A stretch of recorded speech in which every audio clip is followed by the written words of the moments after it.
2021년 익명의 포털 게시판에 한 줄짜리 폭로글이 올라오며 대한민국 여자배구 대표팀은 큰 충격에 휩싸였다. 학교 폭력, 욕설, 폭행, 칼 위협이라는 자극적인 단어들이 이재영과 이다영 쌍둥이 자매의 이름과 얽히며 전 국민의 분노를 불러일으켰다. 배구 요정으로 불리던 두 선수는 단 하룻밤 사이에 국가적 자산에서 사회적 낙인자로 전락했다. 언론은 자극적인 헤드라인으로 기사를 채웠고 실시간 검색어는 두 사람의 이름으로 도배되었다. 누리꾼들은 익명의 키보드 뒤에서 법정 판결을 대신해 무기징역을 선고했다.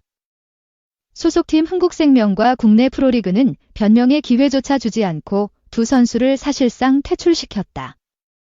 가해자라는 낙인이 찍힌 채 이재영과 이다영은 한국을 떠나 해외 리그로 향했다.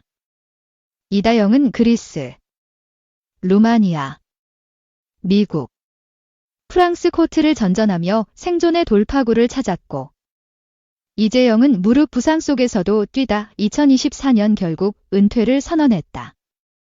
낯선 언어와 문화, 끊임없이 따라붙는 폭력의 그림자 속에서 그들은 배구공과 땀방울에 의지했다. 해외 동료와 감독은 빠르게 바뀌었고 관중은 낯설었으며 언론은 무관심했지만 그들의 기본기와 강력한 스윙은 외국 팬들마저 감탄시켰다. 유럽 스포츠 매체는 이다영을 아시아 최고 볼배급 능력이라 칭했고 이재영은 그리스 리그 득점 1위로 팀을 플레이오프에 올렸다. 한국이 내친 두 선수를 세계는 천천히 재발견했지만 한국 여자배구 대표팀은 내리막길을 걸었다. 2021년 도쿄 올림픽 4강 신화 이후 세터 공백과 레프트 공격수 부재가 팀을 덮쳤다. 국제 랭킹은 급락했고 아시아권에서 태국의 위협이 현실로 다가왔다. 승부처마다 공이 흔들리고 결정력이 떨어질 때 해설자들은 조심스럽게 두 선수의 이름을 언급했다. 세터가 코스를 읽거나 레프트에서 유연한 공격수가 있었다면 결과가 달라졌을 것이라는 아쉬움이 반복되었다. 하지만 학교 폭력이라는 무거운 시멘트 블록이 여론을 짓눌렀다.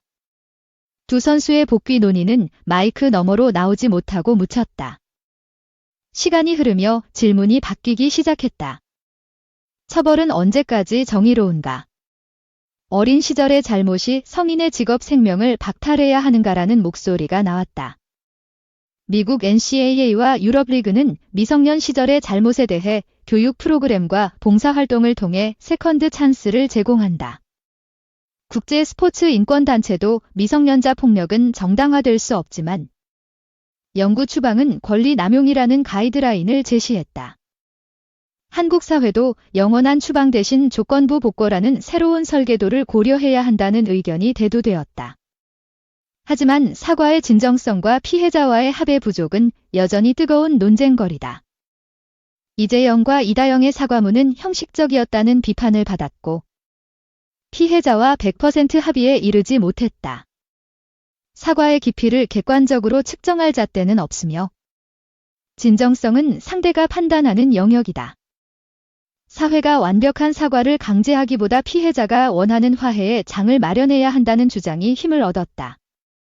제3의 공인조정기구가 비공개 만남을 주선하고 결과를 투명하게 기록하며 이후 행동을 평가하는 절차가 필요하다.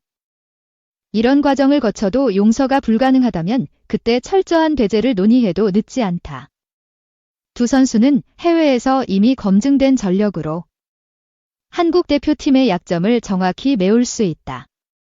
이다영은 유럽에서 아시아 최고 세터로 인정받았고 이재영은 은퇴 전 그리스 리그에서 득점왕을 차지했다.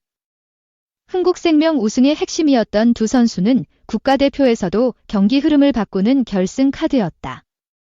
현재 대표팀은 올림픽 예선, 아시안게임, VNL을 동시에 준비하며 시간이 부족하다. 신의 육성과 시스템 재정비만으로는 공백을 메우기 어렵다. 이에 조건부 복귀가 해법으로 제시되었다. 피해자와의 끝장 중재를 추진하고 정부와 체육회 인권단체가 투명한 절차를 감독한다. 공익활동을 의무화해 학교 폭력 예방 교육 영상 출연이나 소년원 배구교실 봉사 코치로 참여하게 한다.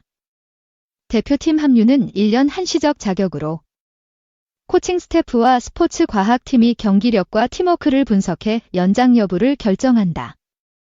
이 과정은 공개 리포트로 남겨 팬과 국민이 확인할 수 있게 한다. 이는 면제가 아닌 책임의 연장선상에서 이루어지는 정책이다. 여전히 반대 여론은 강하다. 피해자가 원치 않는다는 주장과 국가대표의 롤모델로서 흠결이 있어선 안 된다는 논리가 맞선다. 하지만 스포츠가 도덕주의만으로 작동하지 않는 현실도 부정할 수 없다. 대표팀 유니폼은 성직자의 옷이 아니라 경기력과 헌신을 입증한 선수의 복장이다. 4년간 강도 높은 사회적 징벌을 받으며 방랑을 거듭한 두 선수의 변화가 실존한다면 이를 실험할 만큼 한국 사회도 성숙했는지 따져볼 때다. 이 질문은 두 선수의 인생뿐 아니라 사회의 관용과 용서의 문제를 건드린다.